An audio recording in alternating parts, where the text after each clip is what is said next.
हाय, मैं नेहा हूँ।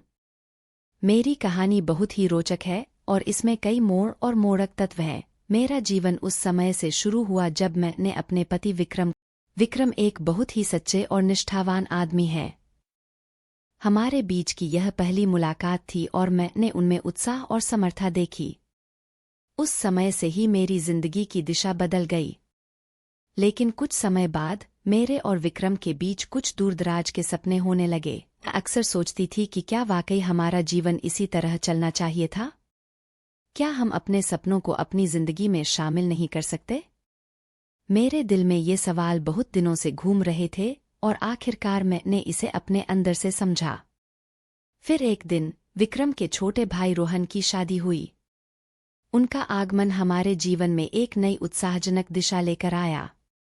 रोहन का प्रेमपूर्ण और खुशमिजाज व्यक्तित्व हर किसी को अपनी ओर आकर्षित करता था। मुझे भी वो खुशियां और उत्साह चाहिए था जो उनके जीवन में थी। इसलिए मैंने खुद को उनकी सहायता में जुटाने का निर्णय की।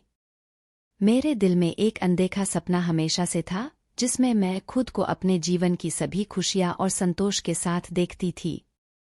और इस सपने को पूरा करने के लिए मैंने खुद को तैयार किया। मैंने अपने और विक्रम के बीच के विचारों को साझा किया और वह समझते थे। हमने मिलकर अपने जीवन को नई दिशा देने का निर्णय लिया और हम साथ मिलकर इसे पूरा करने के लिए प्रतिबद्ध हो गए। और फिर एक दिन हमने अपने सपनों को साकार किया। विक्रम के साथ मिलकर हमने अपने जीवन को नई दिशा दी और वह हमारे लिए बहुत ही खास हो गया। हमारा साथीपन और समर्थन हमेशा हमारे साथ था और अब हम अपने सपनों